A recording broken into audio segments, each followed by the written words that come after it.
네, 이번 주 성경 말씀은 디모데전서 4장 6절에서 16절 말씀입니다. 내가 이것으로 형제를 깨우치면 그리스도 예수의 좋은 일꾼이 되어 믿음의 말씀과 내가 따르는 좋은 교훈으로 양육을 받으리라. 망령되고 허탄한 신화를 버리고 경건에 이르도록 내 자신을 연단하라. 육체의 연단은 약간의 유익이 있으나 경건은 범사에 유익하니 금생과 내생의 약속이 있느니라. 미쁘다 이 말이여 모든 사람들이 받을 만하도다. 이를 위하여 우리가 수고하고 힘쓰는 것은 우리 소망을 살아계신 하나님께 두미니 곧 모든 사람 특히 믿는 자들의 구주시라. 너는 이것들을 명하고 가르치라. 누구든지 내 연소함을 업신여기지 못하게 하고 오직 말과 행실과 사랑과 믿음과 정절에 있어서 믿는 자에게 본이 되어 내가 이를 때까지 있는 것과 권하는 것과 가르치는 것에 전념하라. 내 속에 있는 은사 곧 장로의 회에서 안수받을 때에 예언을 통하여 받은 것을 가볍게 여기지 말며 이 모든 일에 전심전력하여 너의 성숙함을 모든 사람에게 나타내게 하라. 내가 내 자신과 가르침을 살펴 이 일을 계속하라. 이것을 행함으로 내 자신과 내게 듣는 자를 구원하리라.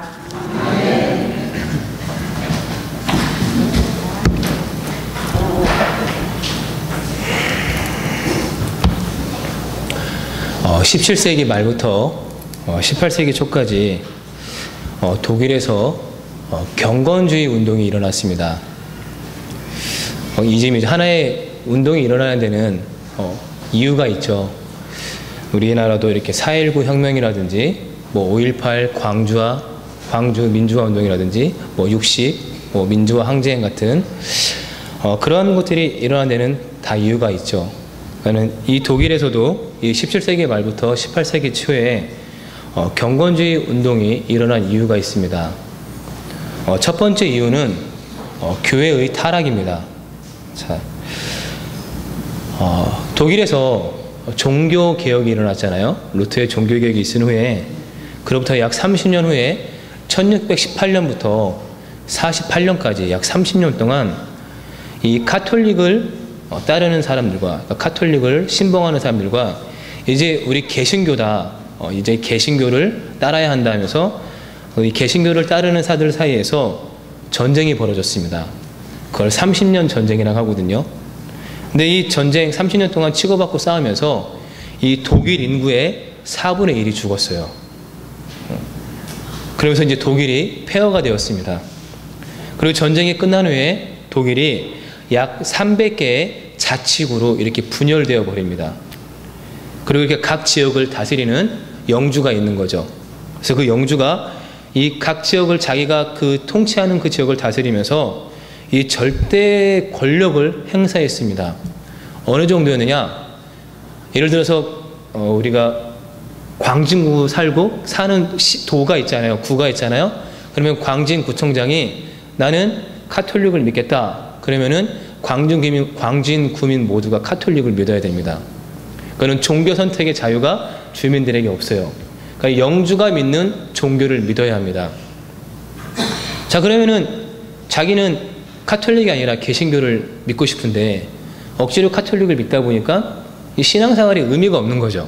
그래서 그냥 억지로 가서 앉아있게 되는 거죠. 그래서 이제 그럴 정도로 영주가 절대권을 행사했고요. 또 이제 자기가 다스리는 그 지역에 성직자를 임명하는 권한이 있었습니다. 예. 그는 종교도 선택할 수 있는 권한이 있었고 또 성직자를 임명할 수 있는 권한이 있으니까 이 성직자가 누구 말을 들을까요? 예. 하나님 말씀이 아니라 성경 하나님의 말씀이 아니라 이 영주의 말을 듣게 되는 거죠. 자, 그러면서 교회가 타락하는 겁니다. 그러면서 이 성직자들이 이제 예배 시간에 설교를 어떻게 해도 별로 상관이 없어요. 어차피 어떻게 흔히 말해서 죽을 쓰든 개판으로 설교를 하든 자기를 임명한 영주가 있으니까 자기는 거기에서 안정된 생활을 할 수 있습니다. 그래서 설교 시간에 성탄절 때 설교를 하는데 성탄 설교를 할 때 왜 예수님이 마구간에서 태어났잖아요. 그러면 설교하다 말고 이 마구간을 잘 만드는 방법을 설교합니다. 이게 설교예요. 예. 그러면 이제 교인들은 거기에 목회 성직자가 그런 설교를 하든 말든 그냥 교인들은 잡니다. 당신은 그냥 설교하시고 우리는 자겠습니다 하면서 그런 예배가 드려지는 거예요. 자, 그러니까 교회가 타락할 수밖에 없죠. 자, 그리고 또 경건주의가 일어난 두 번째 이유가 교리 논쟁입니다. 교리 논쟁. 자, 성직자들 사이에 이 교리 논쟁이 정말 치열했어요. 하나의 예를 든다면은, 여러분, 바늘 있잖아요.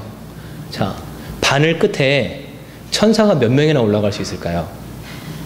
자, 천사니까 1004명이 올라갈까요? 자, 그걸 어떻게 알아요? 그쵸? 근데 그거 가지고 싸우는 거예요. 이 바늘 끝에 천사가 몇 명이나 올라갈 수 있을까?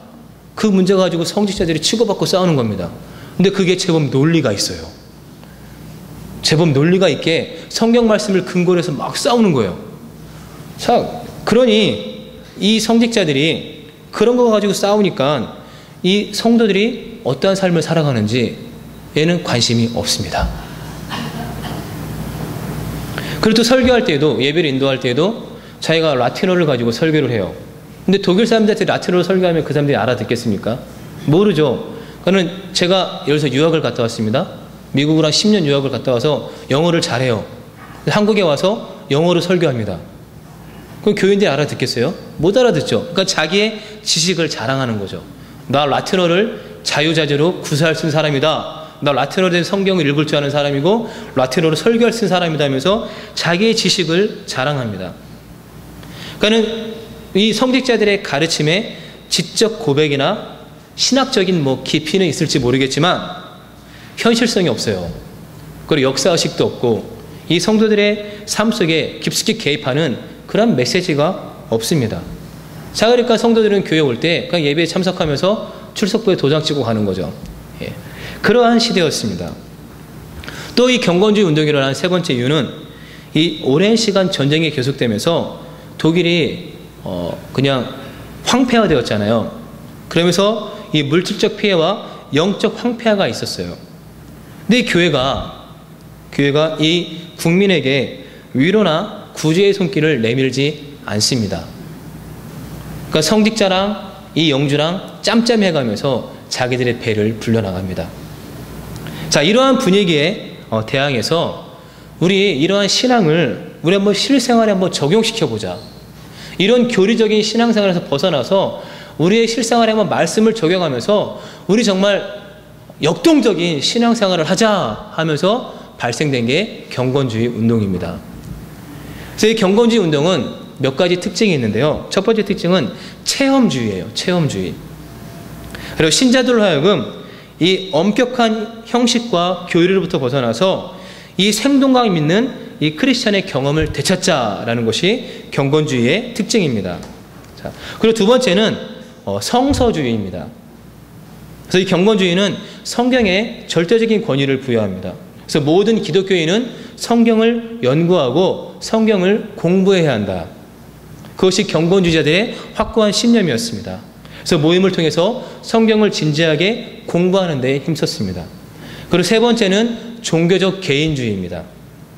그래서 개인적 신앙, 즉 거듭나서 예수 그리스도와 인격적이며 살아있는 관계를 갖는 것에 역점을 두었습니다. 그래서 교회 수에 작은 교회를 두고 경건서적을 읽는다든지 기도와 명상 등을 통해서 이 기독교적인 삶을 사는 것에 중점을 둡니다. 그리고 완전주의예요. 네 번째는 완전주의인데 이 경건주의자들은 루터로부터 시작된 종교개혁이 교리적인 면에서는 완성되었으나 이 기독교인의 삶에서는 미완성 상태다라고 봤습니다. 그래서 종교개혁은 이 기독교인의 삶의 개혁을 통해 마무리된다라는 그런 생각을 갖고 있어서 이 기독교인의 도덕적인 의무와 엄격한 윤리를 강조했습니다. 그래서 선행을 참 신앙의 증거로 간주할 정도로 윤리적인 실천과 삶을 강조했습니다. 그래서 독일이 점점 이 경건주의 운동이 확산되고 또 동시에 그 후에 영국에서는 청교도 혁명이라든지 또 미국에서는 복음주의 운동이라든지 것들이 일어나면서 이 신앙과 우리가 알고 있는 이 신앙과 삶이 역동적으로 조화를 이루면서 성장되어져가는 신앙이 성장되어져가는 그런 운동으로 발전하게 됩니다. 자, 경건. 그러니까 하나의 운동으로 일어날 만큼 우리 신앙에 굉장히 중요한 거죠. 그래서 목사님들이 많이 말하잖아요. 경건한 사람이 되십시오. 그래서 바울도 오늘 디모데에게 말하는 겁니다. 경건의 훈련에 힘쓰라라는 거죠. 그래서 성경에 보게 되면 여러 경건한 사람들이 많이 나오죠. 뭐 구약부터 이 신약까지 그 범위가 너무 넓어서 이 범위를 한번 복음서와 사도행전에서 한번 찾아보면은 경건한 사람이 나옵니다. 자, 사도행전 10장에 보게 되면 고넬료라는 사람이 나오죠. 고넬료. 자, 이 사람은 가이사랴에 주둔하고 있는 이탈리아 부대라는 이 로마 군대의 백부장입니다. 뭐 지금으로 말하면은 중대장 아니면 대대장급이겠죠. 예. 자, 그런데 이 식민지 이스라엘에 파견된 로마 군대의 장교입니다. 자, 그러니까 이스라엘 로마의 식민지니까 그 이스라엘에 파견된 장교죠. 자, 그럼 여러분 딱 식민지에 주둔하고 있는 이 피식민지의 군대 장교하면은 딱 어떠한 이미지가 떠오르세요? 폭력적이고 잔인한. 그래서 자기가 지배하고 있는 이 식민지 지배를 받고 있는 그 사람들을 억압하고 잡아다가 고문해서 뭐 죽이기도 하고 하는 그런 것들이 그런 모습이 떠오릅니다. 그런데요, 누가는 이 고넬료에 대해서 이렇게 소개합니다. 그가 경건하여 온 가족과 더불어 하나님을 경외하며 백성을 많이 구제하고 늘 하나님께 기도하는 사람이었다라고 소개합니다. 그는 하나님을 경외한다는 말이 이 거룩한 두려움으로 하나님을 공경한다는 말이니까 이 고넬료는 하나님 앞에서 순결한 양심으로 살면서 구제와 기도 생활을 하는 것이 몸에 배어있는 경건한 신앙인이었습니다. 자, 이렇게 고넬료와 같은 경건한 사람이 복음서에도 나옵니다. 누구냐? 바리새인들입니다. 바리새인들. 자, 그들은 모든 면에서 완벽에 가까운 경건한 사람들이었습니다. 자, 매일 성경을 연구하고 암송하고 또 그 말씀을 가르치는 일을 했죠. 그리고 일주일에 2번씩 금식을 하고 또 규칙적으로 가난한 사람들을 구제하는 사업을 했습니다.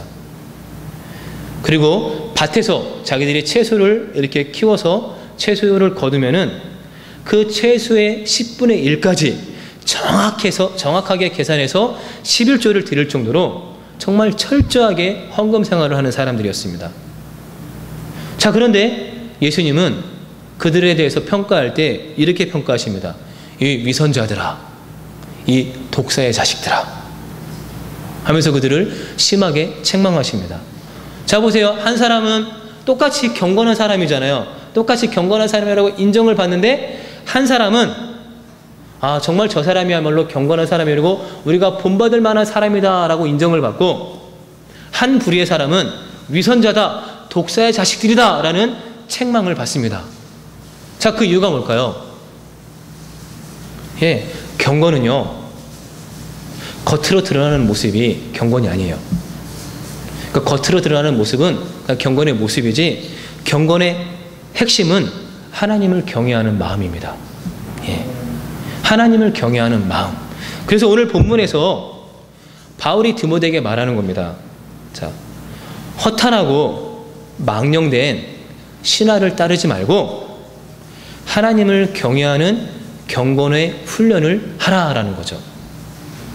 그러니까 이 디모데가 사역하고 있는 곳이 에베소야잖아요. 근데 이 디모데는 그때 좀 젊었나 봐요. 아마 저보다 더 젊은 것 같습니다. 아마 한 20대 후반? 30대 초반? 그 정도 나이였지 않았을까 싶습니다. 근데 목회자가 젊으면은요, 교회 어른들이 목회자를 조금 업신여기는 경향이 있습니다. 예, 업신여긴다, 아니면 조금 우습게 보는 경향이 있습니다. 예, 그런 경향이 좀 있어요. 그래서 바울이 말하는 거죠. 너 목회할 때 경건의 훈련에 힘써라. 그래서 네가 지금 목회하고 있는 이 에베소 교회 장로들이 너를 업신여기지 못하도록 너 자신을 경건의 훈련에 힘쓰라는 겁니다. 그리고 그 전에 말하는 거죠. 그 전에 너희들을 망령되고 허탄한 신하들이 에베소 교회를 혼란스럽게 하는데 그러한 망령되고 허탄한 신하들 다 버리고 너 자신을 경건하게 하는 그러한 훈련에 힘쓰라는 겁니다. 자, 디모데가 목회하고 있는 에베소 지역에는 잘못된 경건주의자들이 있었습니다. 어떤 사람들이 있었느냐? 이 결혼을 금하고 특정 음식을 먹지 않는 것이 경건한 삶이다 라고 하면서 그 경건한 삶을 가르치는 사람들이 있었습니다. 그리고 물질은 악하고 정신은 선하고 육적인 것은 악에 물들게 하는 요인이라는 이 영지주의자들의 경건주의에 빠져서 자신을 금욕주의적인 삶을 살아가게 하는 그런 경건주의자들이 있었습니다. 또 이 가문을 소중하게 여기는 유대인들 중에 일부가 자신들이 아브라함과 모세 그리고 대제사장의 후손이다라고 하면서 가짜 족보를 만들었어요. 그래서 그 족보를 가지고 와서 이 가짜 족보를 가지고 와서 우리가 이 사람들의 후손이다 하면서 자기의 가문을 나타내고 또 그러면서 교회 내에서 논란과 분쟁을 일으키는 사람들이 있었습니다. 자, 이것이 망령되고 허탄한 신화죠.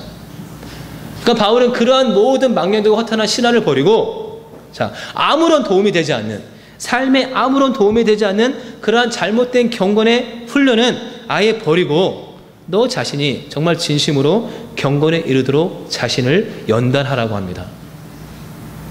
여러분, 연단한다는 것은 이 시합에 나가기 위해서 열심히 훈련하는 거죠. 예. 올 8월에 브라질에서 올림픽이 있죠. 예. 막 운동을 이렇게 좋아하시는 분들은 또 8월쯤에 또 밤을 새는 분들이 있을지도 모르겠습니다. 브라질은 우리랑 정반대니까 중요한 경기 보려면 새벽에 보든지 아침에 보든지 그래야 되잖아요. 자, 그런데 이 며칠 전에 이 올림픽을 준비하는 레슬링 선수들이 어떻게 훈련하는지 그 내용을 봤습니다. 하루에요. 매일 이 훈련을 반복합니다. 어떤 훈련을 하느냐? 이 300kg이 넘는 이 대형 타이어를 뒤집는 훈련을 합니다. 어떻게 되는지 모르겠어요. 아무튼 이걸 들어서 뒤집는 훈련합니다.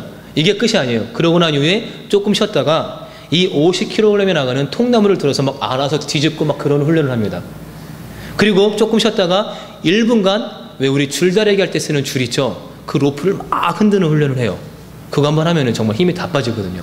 그리고 나서 이제 5m의 밧줄을 타고 오르락 내리락 하는 훈련을 10번을 반복합니다. 자, 그런 걸 포함해서 6, 7가지 운동을 4번에서 5번 반복합니다.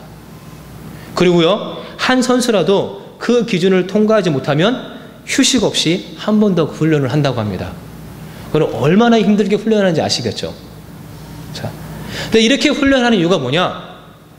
이러한 훈련을 통해서 몸이 무의식적인 반응하는 거예요. 그래서 상대 선수가 나를 공격할 때 그냥 무의식적으로 반응해서 그 적절한 동작을 할 수 있도록 계속해서 훈련을 반복하는 겁니다. 근데 바울이 이 디모데에게 편지를 쓸 때에도 이 육상이 굉장히 인기가 많았어요. 특별히 그리스 지역에는 이 고대 그리스 지역에서는 육상이 굉장히 인기가 많았습니다. 그래서 육상 선수들이 시합에 나가기 위해서 훈련을 많이 했어요. 그래서 이 당시 육상 경기는 그리스인 다움을 나타내는 그런 표상이었습니다. 그래서 달리기를 잘하고 또 뭐 무거운 물건 이렇게 멀리 집어던지는 육상 선수들 있잖아요. 그런 사람들이 국민적인 영웅이었어요. 근데 이게 단순히 운동이 아니라 또 전사로서 갖추어야 할 체력을 갖추기 위한 군사훈련의 성격도 갖고 있었습니다. 그래서 우리가 잘 싸우려면은 체력이 강해야 되잖아요. 그는 달리기를 하고 그런 훈련을 반복하면서 나중에 전쟁에 나가서 잘 싸울 수 있는 용사를 훈련시키는, 군인을 훈련시키는 그러한 시간이기도 했습니다. 그리고 또 그들이 믿는 신에게 바치는 제사의 성격도 있었어요. 그래서 자기들이 이 건강한 몸으로 운동을 하면 달리기를 하면서 자기들의 신에게 제사를 드리는 그러한 성격도 있었습니다. 그래서 이 그리스 사람들은 도시를 건설할 때마다 운동장을 만들었어요. 그리고 거기에서 이 육상 선수들이 경기를 벌임으로써 이 시민들이 하나가 되는 그러한 시간을 가졌습니다. 그러니까 바울이 말하는 거죠. 이 육상 선수들이 이렇게 시합에 나가기 위해서 열심히 훈련하는 것처럼 너 자신을 강하게 하는, 훈련시키는 경건의 연단을 가져라라는 겁니다. 왜냐하면 육체의 훈련은 약간의 유익이 있지만 이 경건 훈련은 모든 면에서 유익하기 때문입니다. 자, 그렇다면 이 경건 훈련이 우리에게 주는 유익이 무엇일까요? 자, 틀림없이 경건의 훈련이 우리에게 주는 유익이 있으니까 우리에게 경건의 훈련을 해야 될 거 아닙니까? 자, 그럼 구체적으로 이 경건의 훈련이 우리에게 주는 유익이 무엇인지 한번 성경에서 한 인물을 찾아서 우리가 보도록 하겠습니다. 요셉입니다. 요셉. 야곱의 아들 요셉이 아니라 마리아의 남편 요셉입니다. 자, 마태복음 1장에 보게 되면 요셉을 이렇게 소개하죠. 요셉은 의로운 사람이다 라고 말합니다. 의로운 사람. 자, 그 당시 의로운 사람은요, 어떠한 사람이 의로운 사람이냐? 율법에 순종하고 율법의 규례를 모든 사람에게 공평히 적용하는 사람입니다. 그러니까 이스라엘 백성들이 꼭 지켜야 하는 법이 율법이었잖아요. 그러니까 그 율법을 철저하게 지키면서 살아가는 사람, 율법의 규례에 나온 대로 그 규례를 지키면서 살아가는 사람이 의로운 사람이었고 경건한 사람이었습니다. 자, 그런데 성경이 소개하는 거죠. 이 요셉이 그렇게 의로운 사람이었다는 겁니다. 그리고 요셉의 의로움이 드러나는 것이 이 호적 등록을 하러 베들레헴에 갈 때 마리아를 데려간 것이 그가 의로운 사람이라는 것을 증명합니다. 자, 여러분, 당시 중동 지역에서는, 지금도 마찬가지지만 중동 지역에서는 이러한 법률적인 문제가 생기면 여자가 그 문제를 해결하지 않습니다. 그리고 남자가 그 문제를 해결하고요, 여자 데려가지 않습니다. 그런데 이 요셉이, 자, 로마 황제가 호적 등록을 하라는 그 명령을 내렸을 때 자기 아내 마리아를 데리고 나사렛에서 베들레헴까지 갑니다. 근데 그 거리가, 이 나사렛에서 베들레헴까지 거리를 직선으로 재보면은 약 100에서 120km 정도가 됩니다. 근데 유대인들은, 자, 나사렛은 갈릴리 호수 쪽에 있습니다. 그리고 베들레헴은 예루살렘 쪽에 있습니다. 그러면 그 지역을 지나갈 때 사마리아 지역을 통과해야 됩니다. 유대인들은 사마리아 지역을 통과하지 않고 돌아서 가는 관습이 있습니다. 그래서 그 거리를 대충 측량해 보게 되면은 약 150km에서 200km 정도를 요셉이 마리아를 데리고 걸어갔어요. 게다가 그때 마리아 만삭이잖아요. 그러니까 배 그냥 이렇게 다 나와가지고 만삭인 자기 아내를 데리고 나사렛에서 베들레헴까지 호적 등록을 하러 자기 아내 마리아를 데리고 갔습니다. 자, 그러면 그럴 만한 이유가 있을 거 아니에요. 자, 뭐 거리가 그냥 뭐 여기 구이동에서 고개 하나 넘어가면 나오는 구리 거리도 아니고 약 200km 정도를 만삭인 아내 마리아를 데리고 간 데는 분명한 이유가 있을 겁니다. 그렇죠? 왜 마리아를 데리고 갔을까요? 자, 보기가 있습니다. 맞춰보세요. 1번, 자신이 다윗의 후손임을 자랑하고 싶어서. 2번, 자, 지금 마리아가 만삭이죠? 근데 이 요셉이 베들레헴으로 호적 등록하러 간 사이에 예수를 낳아서 나중에 마리아가 나 예수 낳을 때 당신 없어서 얼마나 서글펐는지 알아? 하면서 바가지 긁을까봐. 자, 종종 이런 거 가지고 바가지 긁는 분 있죠? 제가 월요일에 이렇게 축구를 하러 가는데 저랑 동년배 목사님이 있는데 아들만 넷이에요. 큰애가 12살, 경영이랑 동갑내기인데 12살부터 6살까지 아들만 넷입니다. 그래서 집이 매일 전쟁터죠. 근데 축구를 굉장히 좋아하는데 첫째 아들을 낳았을 때 장모님이 이제 와서 아이를 봐주니까 자기가 할 게 없더래요. 그래서 이렇게 누워있는 아내한테 가가지고 한마디 했답니다. 여보, 나 축구하러 가도 돼? 그러니까 아내가 한숨을 하시더니 가 그러더래요. 그래가지고 고마워 그러고선 가서 축구를 했답니다. 근데 지금도 그거 가지고 바가지를 긁는데요. 자, 그래서 그 목사님이 말하죠. 아니 그때 가지 말라고 하면 되지 왜 가라고 해놓고서 지금까지 바가지를 긁는지 모르겠다 하면서 그 얘기를 하는데, 아무튼 바가지 긁히기 싫어서 마리아를 데리고 갔을까. 세 번째, 이스라엘을 다스리는 목자가 베들레헴에서 태어난다는 예언의 말씀을 성취하기 위해서. 네 번째, 마리아 혼자 놔두고 가기 불안해서. 자, 몇 번일까요? 3번이요? 3번이다. 그 예언의 말씀을 성취하기 위해서. 4번은 마리아 혼자 놔두기 불안해서. 가장 큰 이유는 4번입니다. 예, 마리아 혼자 놔두기 불안해요. 왜냐하면 신명기에 보면 이러한 법이 있죠. 결혼을 약속한 처녀가 남자를 만나 동침하면 둘 다 돌을 던져 죽여버려라. 예, 돌로 쳐 죽여라 라는 율법이 있습니다. 자, 그래서 요한복음에 보게 되면 어느 날 이 바리새인과 사두개인들이 간음하다가 잡힌 여인을 잡아서 예수님께 끌고 오잖아요. 그래서 이 여자 율법에 의하면 돌로 쳐 죽이라고 하는데 죽일까요 말까요 묻잖아요. 그러니까 그 당시에도 그 율법을 지켰어요.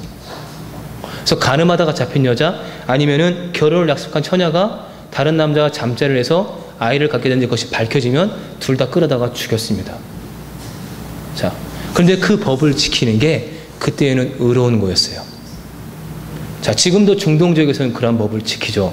자, 그게 경건한 거였습니다. 근데 요셉은 그 법을 알고 있잖아요. 그는 마리아만 혼자 놔두고 가기가 불안해요. 혹시라도 자기가 이 나사렛을 떠나서 베들레헴에 가서 호적 등록을 해야 되는데 마리아를 혼자 놔두고 간 사이에 이 율법주의자들이 이 마리아를 끌어다가 마리아를 죽이지는 않을까 하는 그러한 염려가 되는 거죠. 그래서 만삭인 아내 마리아를 데리고 베들레헴까지 갔습니다. 자, 그러면 시간 한번 거슬러 올라가서 우리가 한번 요셉이 마리아가 임신했다는 소식을 들었을 때 그의 기분이 어땠을까 한번 생각해 볼 필요가 있다는 거죠. 자, 마태복음 1장에서 제가 소개했죠. 요셉은 의로운 사람이었다라고 말하잖아요. 자, 의로운 사람이었습니다. 근데 그 의로운 사람 요셉이 자기와 약혼을 한 마리아가 임신했다는 소식을 들었습니다. 자, 기분이 어땠을까요? 자, 우리 한번 성경을 한번 찾아보겠습니다. 마태복음 1장 20절입니다.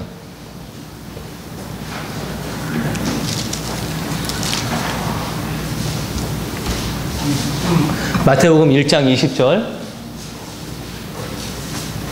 한번 같이 읽어볼까요? 자, 함께 읽겠습니다. 이 일을 생각할 때 주의 사자가 현몽하여 이르되 다윗의 자손 요셉아 내 아내 마리아 데려오기를 무서워하지 말라. 그에게 잉태된 자는 성령으로 된 것이라. 자, 여기 보니까 이 일을 생각할 때라고 그러죠. 그러니까 요셉이 이 일을 생각한 거죠. 요셉이 자기와 약혼한 마리아가 임신했다는 그 일을 생각했습니다. 근데 여기에 생각하되 의미가 있습니다. 두 가지 의미가 있는데요. 하나는 심사숙고했다라는 의미입니다. 그리고 다른 하나는 화가 나서 속이 뒤집어졌다라는 의미입니다. 자, 그러면은 요셉이 자기 약혼자 마리아가 아기를 가졌다는 말을 들었을 때 심사숙고했을까요? 아니면 화가 나서 속이 뒤집어졌을까요? 예, 화가 나서 속이 뒤집어졌죠. 자기가 배신당했다고 느껴서 화가 나고 속이 뒤집어졌습니다. 자, 한번 보세요. 1장 26절 한번 다시 한번 26절 보도록 하겠습니다. 자, 마태복음 2장 16절입니다. 마태복음 2장 16절. 자, 마태복음 2장 16절 함께 읽겠습니다. 이에 헤롯이 박사들에게 속은 줄 알고 심히 노하여 사람을 보내어 베들레헴과 그 모든 지경 안에 있는 산의 아이를 박사들에게 자세히 알아본 그때를 기준하여 2살부터 그 아래로 다 죽이니.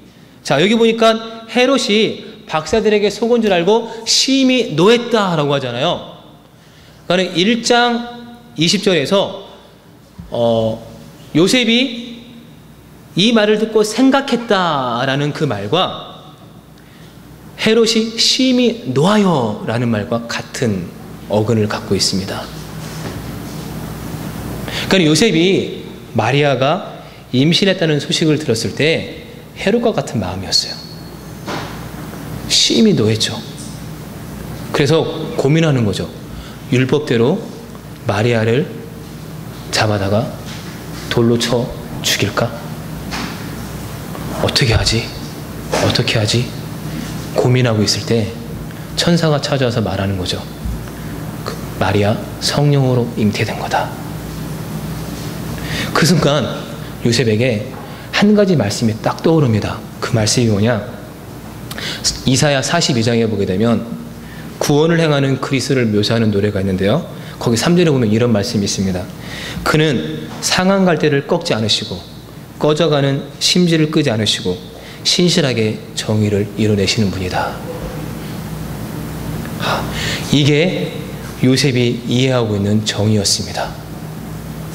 자, 그러니까 요셉에게 정의는, 자, 내가 나를 해코지했으니까 너도 나만큼 해를 입어야 한다 라는 그런 보복의 원리가 정의가 아닙니다. 네가 나와 약혼했는데 약혼한 상태에서 네가 임신했으니까 돌로 쳐 죽이는 게 의로운 것이고 경건한 것이다 라는 것이 그에게 의로운 거고 정의로운 것이 아니었습니다. 자, 그에게 정의는 약하고 지쳐 쓰러지기 직전인 사람에게 긍휼을 베푸는 것이 정의였습니다.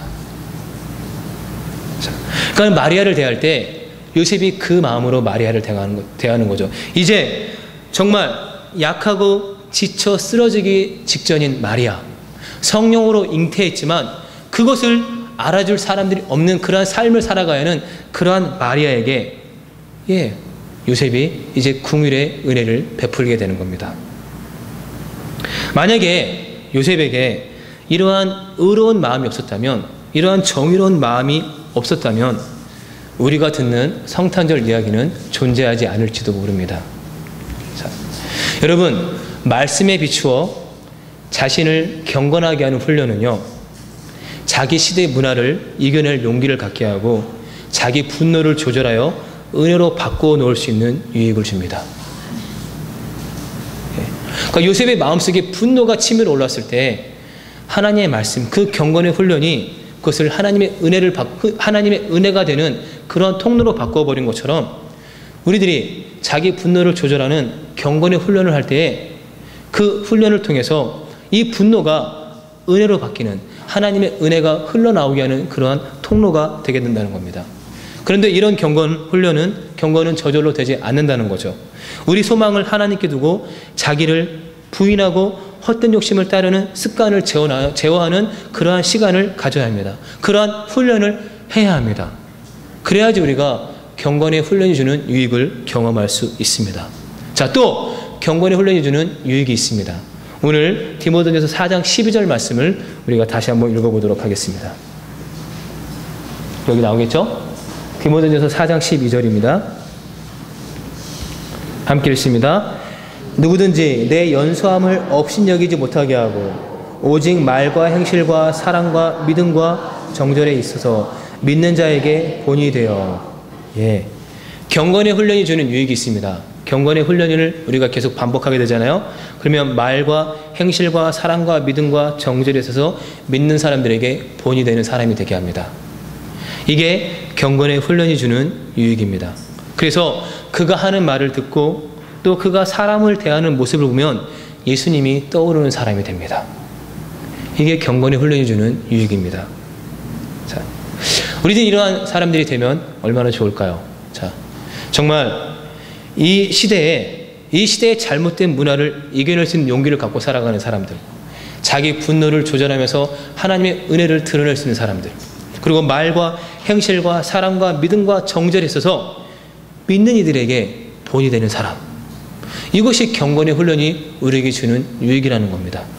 그러니 우리가 이러한 본이 되는 사람이 되고 싶다면 경건의 훈련에 힘써야죠. 자, 이 시간 예배하는 우리 모두가 정말 경건의 훈련에 힘을 써서 본이 되는 사람, 자기 분노를 조절해서 그것을 은혜로 바꾸어 놓을 줄 아는 그러한 경건한 사람이 되기를 기원합니다. 찬양하겠습니다.